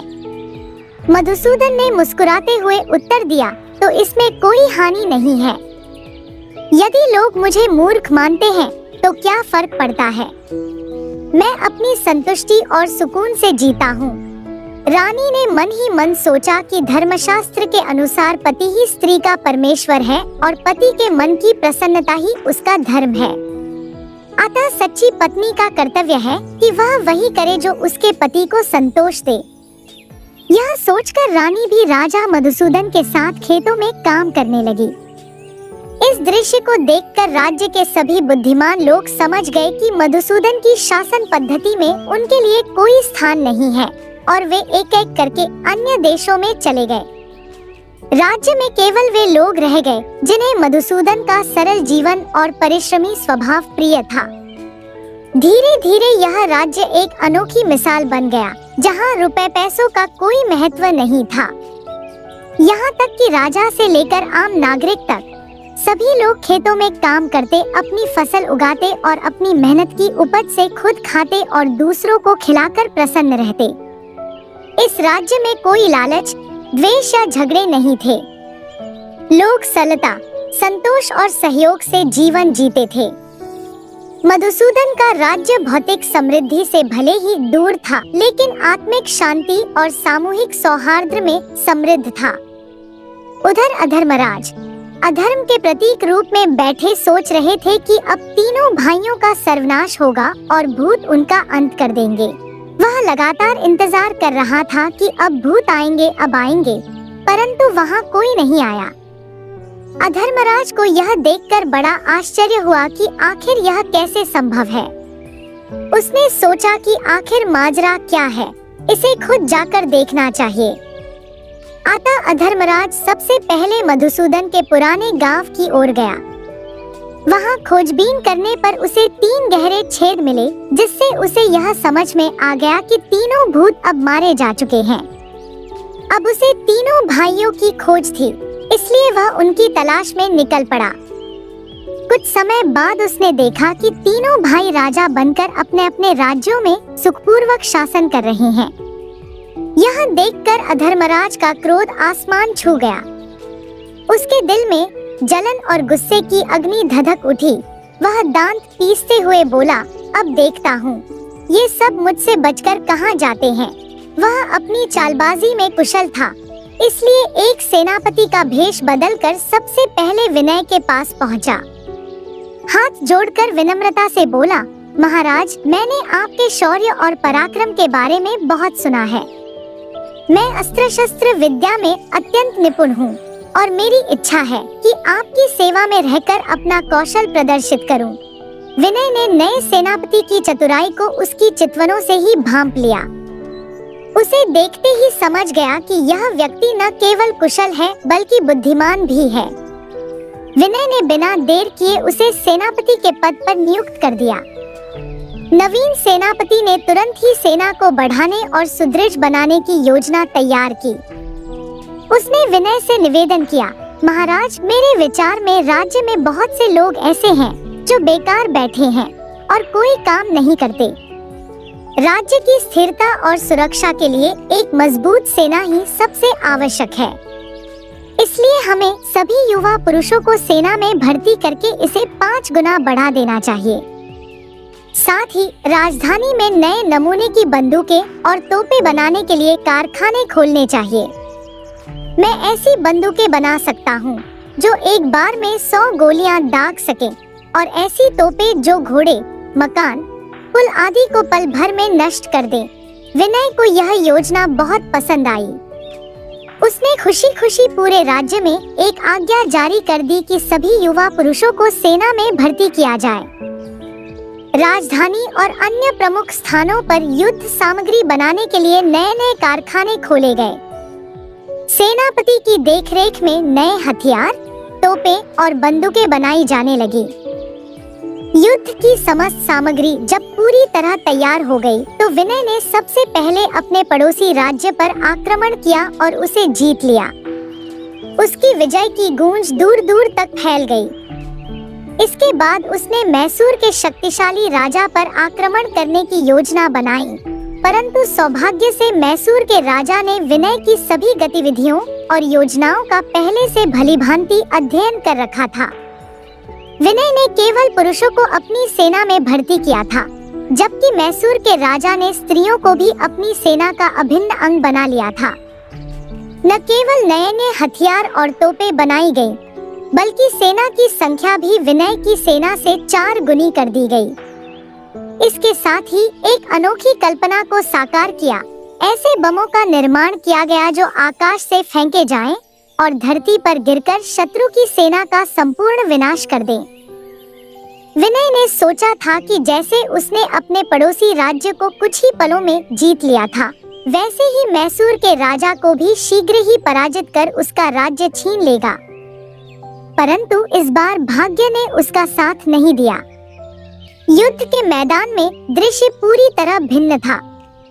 विनय की सेना अभी मैसूर की सीमा के भीतर पहुंची भी नहीं थी कि मैसूर की सेनाओं में भर्ती की गई वीर स्त्रियों ने आकाश से बमों की वर्षा शुरू कर दी। इन बमों का प्रभाव इतना जबरदस्त था कि विनय की सेना पत्तों की तरह बिखरने लगी। जैसे ही बम धरती पर गिरते विनय की सेना को नष्ट कर देते। आधी सेना वहीं मारी गई, जबकि बाकी आधी भय से बुरी तरह घबराकर भागने लगी। इस आपदा के बीच विनय अकेला क्या कर सकता था? उसे भी अपनी जान बचाकर भागने के सिवा कोई और रास्ता नहीं सूझा। मैसूर के राजा ने इस विजय का पूर्ण लाभ उठाया और विनय के राज्य पर अपना अधिकार कर लिया। विनय का सर्वनाश करने के बाद अधर्मराज राकेश के राज्य में पहुंचा। इस बार उसने एक चतुर सौदागर का वेश धारण किया और राज्य में एक भव्य कोठी खोल दी। जो भी व्यक्ति कोई माल बेचने आता, वह सौदागर उसे 4 गुने दाम देकर खरीद लेता। शीघ्र ही राकेश के राज्य की प्रजा धनी और समृद्ध हो गई। राकेश यह देखकर अत्यंत प्रसन्न हुआ और विचार करने लगा, व्यापार वाकई एक महान शक्ति है। इस सौदागर के आगमन से मेरे राज्य का खजाना धन से भर गया है। अब किसी भी वस्तु की कमी नहीं रही। इस संपन्नता से उत्साहित होकर राकेश ने एक भव्य महल बनाने का विचार किया। उसे पूरा विश्वास था कि उसके खजाने में धन की कोई कमी नहीं और रुपयों के लालच में जल्द ही राज, कारीगर, मजदूर और महल निर्माण की सभी आवश्यक सामग्री उपलब्ध हो जाएगी। उसे यह कार्य कठिन नहीं लग रहा था। परंतु जैसे ही महल निर्माण का कार्य आरंभ हुआ, राकेश को एक अप्रत्याशित चुनौती का सामना करना पड़ा। कोई भी राजमिस्त्री, मजदूर या सामग्री का विक्रेता महल बनाने के लिए नहीं आया। कारण यह था कि अधर्म के वेश में आए सौदागर के पास धन की कोई सीमा नहीं थी और उसकी तुलना में राकेश के दिए दाम बहुत कम थे। अधर्म सौदागर लोगों को इतनी अधिक मजदूरी और दाम दे रहा था कि कोई भी राकेश के महल निर्माण में सहायता देने को तैयार नहीं हुआ। इस तरह राकेश के सपनों का महल कभी बन नहीं सका और उसे एक साधारण मकान में ही रहना पड़ा। उसके पीछे सौदागर ने एक सुंदर बाग लगाने का कार्य प्रारंभ किया।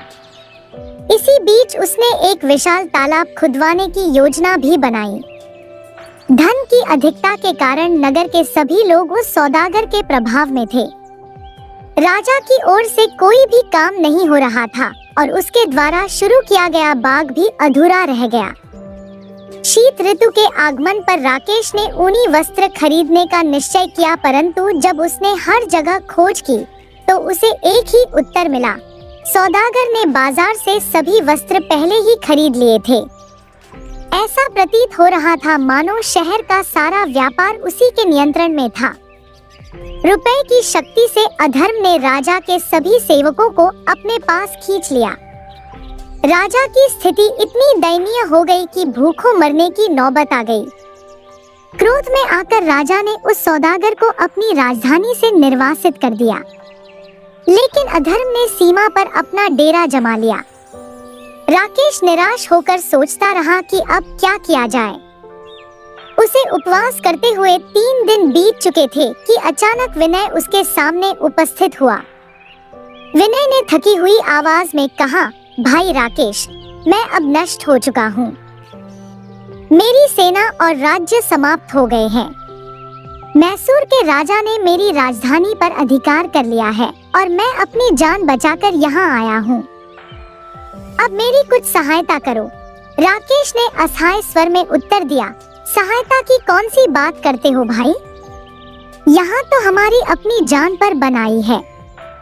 3 दिन से हम उपवास कर रहे हैं और खाने को अन्न तक नहीं मिल रहा। तुम्हारी सहायता कैसे करूं? धन्यवाद।